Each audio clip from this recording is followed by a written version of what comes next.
ನ್ಯಾಯಮೂರ್ತಿ ಯಶವಂತ್ ವರ್ಮ ಅವರು ತಮ್ಮ ಸ್ಥಾನಕ್ಕೆ ಯಾಕೆ ರಾಜೀನಾಮೆ ಕೊಡ್ತಾ ಇದ್ದಾರೆ, ಅದಕ್ಕೆ ಕಾರಣ ಏನು ಅನ್ನೋದನ್ನು ನಾವು ಈ ವಿಡಿಯೋದಲ್ಲಿ ತಿಳಿದುಕೊಳ್ಳೋಣ.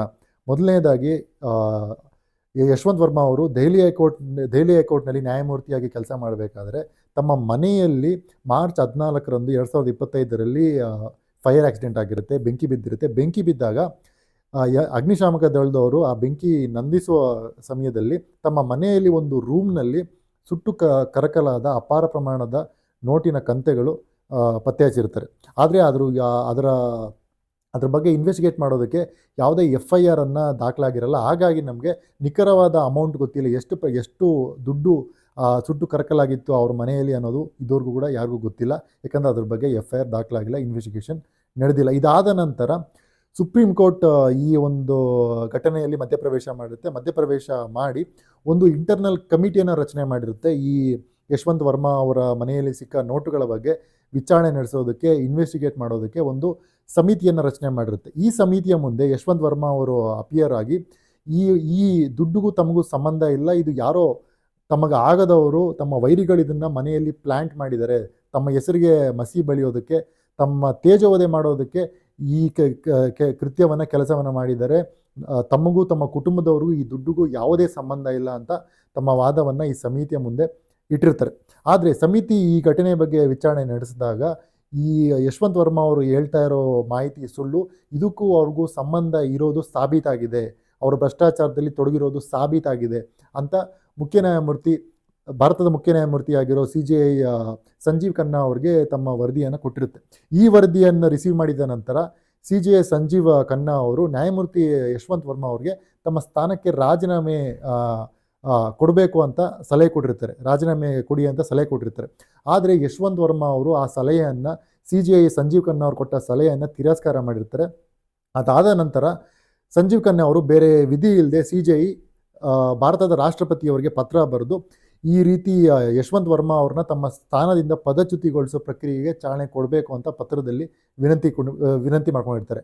ಅದಾದ ನಂತರ ಲೋಕಸಭೆಯ ಸ್ಪೀಕರ್ ಓಂ ಬಿರ್ಲಾ ಅವರು ಈ ಪದಚ್ಯುತಿ ಪ್ರಕ್ರಿಯೆಯನ್ನು ಶುರು ಮಾಡಿರ್ತಾರೆ. ಇದಕ್ಕೆ ಕಾರಣ ಏನಂತ ಹೇಳಿದ್ರೆ, ನಮ್ಮ ದೇಶದ ಸಂವಿಧಾನದಲ್ಲಿ ಯಾವುದೇ ನ್ಯಾಯಮೂರ್ತಿಯನ್ನು ತೆಗೆಯೋ ಅಧಿಕಾರ ದೇಶದ ಸಂಸತ್ತಿಗೆ ಮಾತ್ರ ಇದೆ.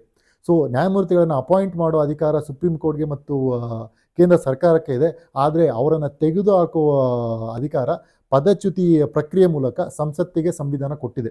ಹಾಗಾಗಿ ಲೋಕಸಭೆ ಅದರ ಅಡಿಯಲ್ಲಿ ಲೋಕಸಭೆಯ ಸ್ಪೀಕರ್ ಆಗಿರೋ ಓಂ ಬಿರ್ಲಾ ಅವರು ಈ ಇಂಪೀಚ್ಮೆಂಟ್ ಪ್ರೊಸೀಡಿಂಗನ್ನು ಶುರು ಮಾಡಿರ್ತಾರೆ. ಮೊದಲು ಈ ಒಂದು ಇಂಪೀಚ್ಮೆಂಟ್ ಮೋಷನ್ನ ಮತಕ್ಕೆ ಹಾಕಿರ್ತಾರೆ. ಅದಾದ ನಂತರ ಒಂದು ಸಮಿತಿಯನ್ನು ರಚನೆ ಮಾಡಿರ್ತಾರೆ. ಈ ಸಮಿತಿಯಲ್ಲಿ ಯಾರಿರಬೇಕು ಅನ್ನೋದು ಕೂಡ ಕಾನ್ಸ್ಟಿಟ್ಯೂಷನ್ನಲ್ಲಿ, ಸಂವಿಧಾನದಲ್ಲಿ ಉಲ್ಲೇಖ ಆಗಿದೆ. ಈ ಸಮಿತಿಯಲ್ಲಿ ಸುಪ್ರೀಂ ಕೋರ್ಟಿನ ಮುಖ್ಯ ನ್ಯಾಯಮೂರ್ತಿ ಅಥವಾ ಒಬ್ಬ ಸುಪ್ರೀಂ ಕೋರ್ಟ್ನ ಸರ್ವಿಂಗ್ ನ್ಯಾಯಮೂರ್ತಿ, ಒಬ್ಬ ಹೈಕೋರ್ಟ್ನ ಯಾವುದೇ ರಾಜ್ಯದ ಒಬ್ಬ ಹೈಕೋರ್ಟ್ನ ಮುಖ್ಯ ನ್ಯಾಯಮೂರ್ತಿ, ಅದರ ಜೊತೆಗೆ ನ್ಯಾಯಾಂಗ ವ್ಯವಸ್ಥೆಯಲ್ಲಿ ಕೆಲಸ ಮಾಡಿರೋ ಒಬ್ಬ ಜ್ಯೂರಿಸ್ಟನ್ನು ಈ ಸಮಿತಿ ಒಳಗೊಂಡಿರಬೇಕು ಅಂತ ಸಂವಿಧಾನದಲ್ಲಿದೆ.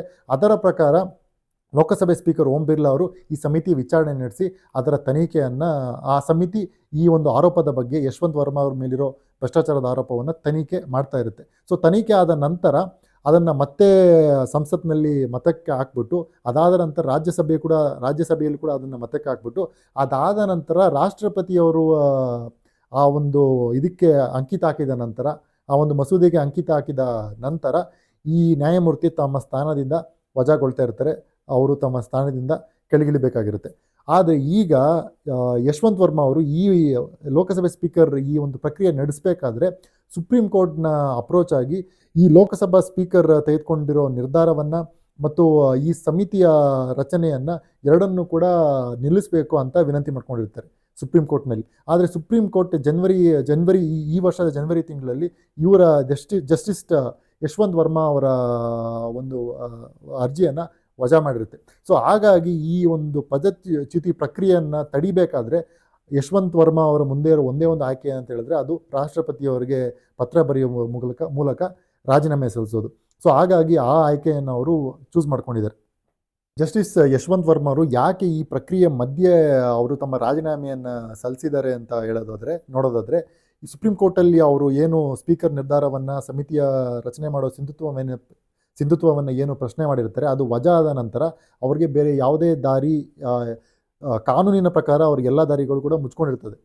ಇದಾದ ನಂತರ ಕೂಡ ಅವರು ತಮ್ಮ ಸ್ಥಾನಕ್ಕೆ ರಾಜೀನಾಮೆಯನ್ನು ಕೊಟ್ಟಿಲ್ಲ ಅಂತ ಹೇಳಿದ್ರೆ, ಸಂಸತ್ತು ಅವ್ರನ್ನ ತಮ್ಮ ಸ್ಥಾನದಿಂದ ಈ ಪದಚ್ಯುತಿ ಪ್ರಕ್ರಿಯೆ ಮೂಲಕ ತಮ್ಮ ಸ್ಥಾನದಿಂದ ವಜಾ ಮಾಡಿದಿದ್ರೆ, ಕೆಳಗಿಳಿಸಿದಿದ್ರೆ, ಅವ್ರಿಗೆ ಪೆನ್ಷನ್ ಬೆನಿಫಿಟ್ಸ್ ಆಗಿರ್ಬೋದು ಅಥವಾ ಬೇರೆ ಬೇರೆ ಸೌಲಭ್ಯಗಳು, ರಿಟೈರ್ಡ್ ನಿವೃತ್ತರಾಗಿರೋ ನ್ಯಾಯಮೂರ್ತಿಗಳು ಏನೇನು ಸೌಲಭ್ಯ ಸಿಗುತ್ತೆ, ಪೆನ್ಷನ್ ಸಿಗುತ್ತೆ, ಅದರಿಂದ ಅವರು ವಂಚಿತರಾಗ್ತಾ ಇರ್ತಾರೆ. ಅದನ್ನು ತಡೆಯೋದಕ್ಕೆ ಅವರು ತಮ್ಮ ವೈಯಕ್ತಿಕ ಲಾಭಕ್ಕೆ, ವೈಯಕ್ತಿಕ ಹಿತಾಸಕ್ತಿಯನ್ನು ಗಮನದಲ್ಲಿ ಇಟ್ಕೊಂಡು ಈಗ ತಮ್ಮ ಸ್ಥಾನಕ್ಕೆ ಅವರು ರಾಜೀನಾಮೆ ಕೊಟ್ಟಿದ್ದಾರೆ. ಸೊ ಈ ರಾಜೀನಾಮೆ ಕೊಟ್ಟಿರೋದ್ರಿಂದ ಅವರು ತಮ್ಮ ಪೆನ್ಷನ್ ಆಗಿರ್ಬೋದು, ಬೇರೆ ಬೇರೆ ಸೌಲಭ್ಯ ಆಗಿರ್ಬೋದು, ಅದನ್ನು ಕಳೆದುಕೊಳ್ಳಲ್ಲ. ಬೇರೆ ನಿವೃತ್ತ ನ್ಯಾಯಮೂರ್ತಿಗಳ ಥರ ಏನೇನು ಸೌಲಭ್ಯ ಸಿಗಬೇಕೋ ಅದು ಅವ್ರಿಗೆ ಸಿಗುತ್ತೆ.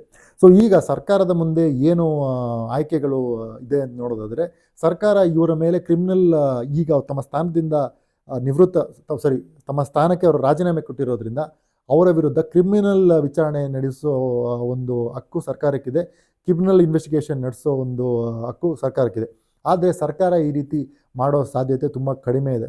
ಕಾರಣ ಏನಂತ ಹೇಳಿದ್ರೆ, ಈ ಒಂದು ಪ್ರಕರಣ ಘಟನೆ ಬೆಳಕಿಗೆ ಬಂದ ನಂತರ ನ್ಯಾಯಾಂಗದ ಮೇಲೆ ಜನರಿಟ್ಟಿರೋ ಭರವಸೆಗೆ, ನಂಬಿಕೆಗೆ ದೊಡ್ಡ ಪೆಟ್ಟು ಕೊಟ್ಟಿರುತ್ತೆ.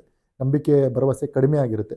ಹಾಗಾಗಿ ಈಗೇನಾದರೂ ಸರ್ಕಾರ ಹೊಸದಾಗಿ ಕ್ರಿಮಿನಲ್ ಇನ್ವೆಸ್ಟಿಗೇಷನನ್ನು ಶುರು ಮಾಡಿದರೆ ಅದು ಹಲವಾರು ವರ್ಷಗಳ ಕಾಲ ನಡೆಯುತ್ತೆ ಮತ್ತು ಅದರಿಂದ ಇನ್ನೂ ಹಲವಾರು ಅಂಶಗಳು ಬೆಳಕಿಗೆ ಬರೋ ಸಾಧ್ಯತೆ ಇರುತ್ತೆ. ಇನ್ನೂ ಹಲವಾರು ಗಂಭೀರ ಆಘಾತಕಾರಿ ಅಂಶಗಳು ಬೆಳಕಿಗೆ ಬರೋ ಸಾಧ್ಯತೆ ಇರುತ್ತೆ. ಹಾಗಾಗಿ ಅದು ಹಲವಾರು ವರ್ಷಗಳ ಕಾಲ ನಡೆಯೋ ಪ್ರಾಸೆಸ್ ಆಗಿರೋದ್ರಿಂದ ಆ ಸಮಯದಲ್ಲಿ ಇನ್ನೂ ನ್ಯಾಯಾಂಗದ ವ್ಯವಸ್ಥೆ ಮೇಲೆ ಜನ ಇಟ್ಟಿರೋ ನಂಬಿಕೆ ಆಗಿರ್ಬೋದು, ವಿಶ್ವಾಸ ಆಗಿರ್ಬೋದು ಕಮ್ಮಿ ಆಗೋ ಸಾಧ್ಯತೆ ಇರುತ್ತೆ.